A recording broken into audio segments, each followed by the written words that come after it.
Hello, Family Heads, and welcome to Family Vacation, the show in between the seasons. I'm your host, Matt Glass, and today we're going to discuss an album I've been dying to sink my teeth into for a little while. But before we get started, I just wanted to say a quick thank you to our listeners and general supports of the podcast. As we began Season 2, we wanted to give our show a little bit of variety and try to flesh out new episode format ideas. If you haven't noticed, AJ's booming voice hasn't announced himself yet because he isn't here. Guys, I mentioned before, I was in the process of graduating college, but yay, I graduated. And I think we can kind of say safely now that we actually used my college's equipment to record pretty much all of our episodes, with the exception of Family Vacation, which is just me or AJ talking for a little bit too long. The point is, we want to keep our show rolling for y'all. For those who stuck around, we thank you. And for those who are just joining us for the very first time, welcome. We're happy to have you.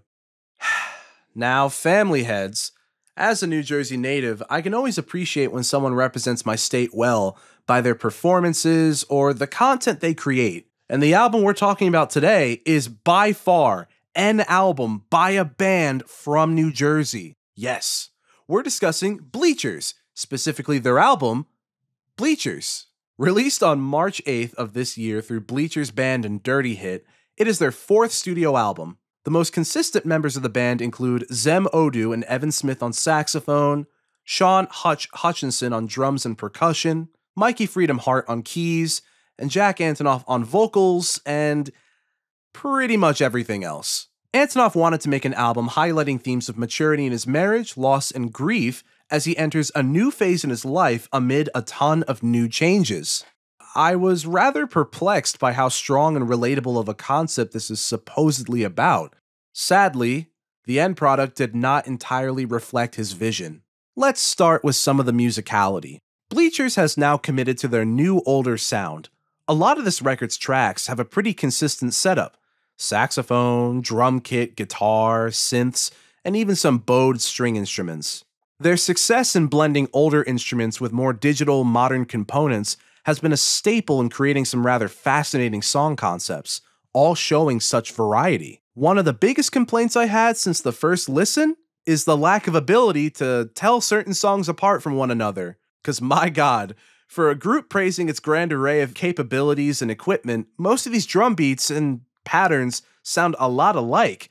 Not just in pattern, but also just clearly in tempo. This is all with a rather devoid-sounding synth pad always in the back of the mix. A few of these tracks have very boisterous saxophone solos that begin to get the blood pumping like on Modern Girl, though the majesty begins to fade once we're at about tracks 5 or 6. And yeah, there are some intimate moments on the album that kind of break it up, like Me Before You, The Waiter, Ordinary Heaven, and another track that is supposed to be intimate, but kind of falls short. I'll get to that later. I will say though, the usage of acoustic guitar is something that I came to appreciate on tracks like Woke Up Today for breaking up the album's sound completely and for being the first real different sounding song on the entire record. But it just really felt out of place in the grand scheme of things. And by it being the only song that really felt different and genuine, it made me just clearly see how lack of feeling this album has overall. I mean, honestly, there is such little character on these tracks that I could barely tell a lot of these apart, and it was kind of sad to hear. Next is lyrics.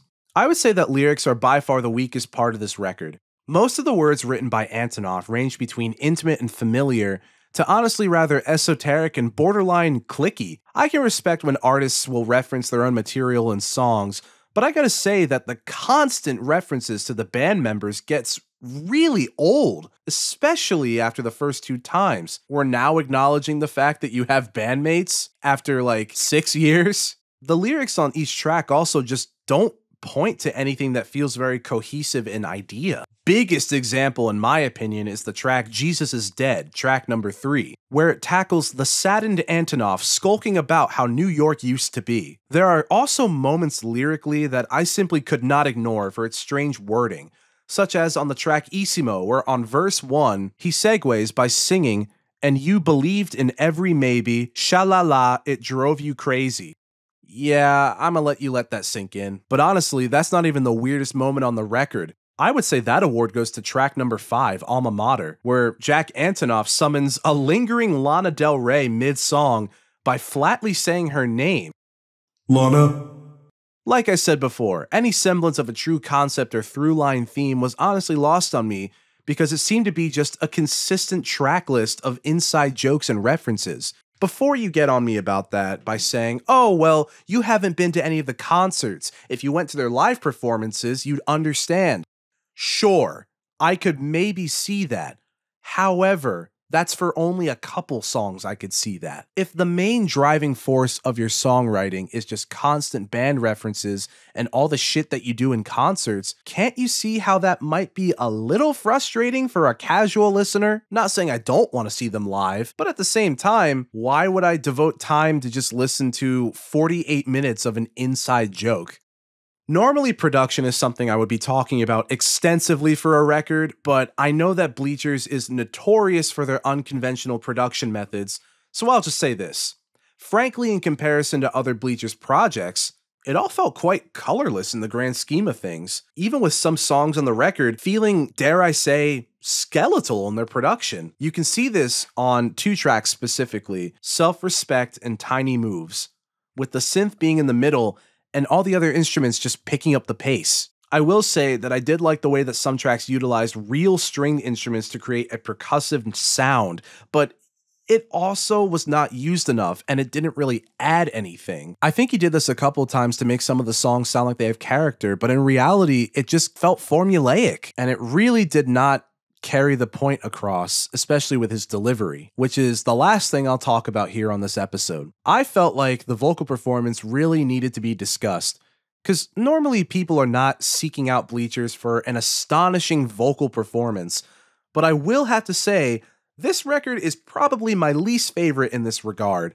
Jack Antonoff is a very interesting vocalist. He has a rather deep and dark register with very court lyrical delivery. Typically, the arrangements that he would create do a decent job of picking up his vocals and makes for a really lively listening experience. But with most of these tracks sounding alike and so lacking in engagement with the instrumentals, I couldn't help but notice how much this felt like a slog to get through. There is no in-between to his vocal range. He either is really deep in the vocals or screeching. On other albums, it was forgivable, but it becomes a lot harder to sit through when it's auto-tuned. Yeah, a lot of these tracks utilize heavy auto-tune and vocoder methods, which isn't that bad. Like, you hear it kind of successfully done on Call Me After Midnight over this nice hip-hop-ish kind of beat. But the worst instance of this auto-tune method is on the track We're Gonna Know Each Other Forever. This method turned a rather sweet song into a really unlistenable, whiny mess. But those are my opinions of the bass album. There is something I do need to talk about, though. At time of recording, the deluxe version of this Bleachers album has been out for about a month now, and I gotta say, the bonus tracks really did not help, even all 8 of them. 2 of them are just rehashes of tracks that were already on the bass album, and the other ones are supposed to be this spin where Jack Antonoff is in this foreign country and he feels rather isolated. At least that's what he says on his Instagram in promotion of the deluxe version. But frankly, it just really did not grab me whatsoever and I think confused the album more in tone. Overall, as much as I've been digging into this album for a little bit too long, I can't say this album is bad.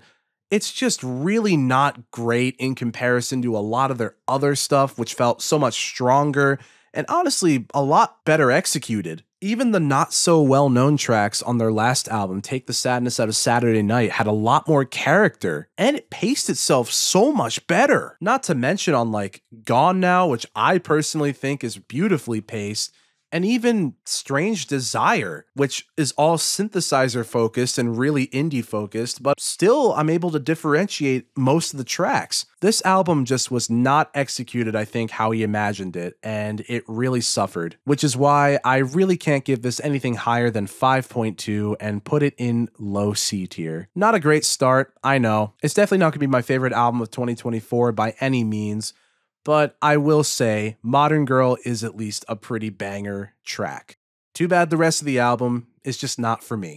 Well, guys, I hope you enjoyed this review. Thank you to those who stayed for the whole thing, and if you made it this far, me and AJ want to keep doing these little mini reviews for y'all, and let us know what you want us to do next, or if you want us to just do something completely different next. Family vacation is our transition period, and we'd love to bring more ideas to the table. Also, guys, follow our Instagram at FamilyAlbumPod for announcements and maybe some fun little Instagram tidbits. We want to listen to you, and we want to know what you guys want us to listen to. So, thank you everybody for listening. My name is Matt Glass, and AJ, you're on next week. Peace!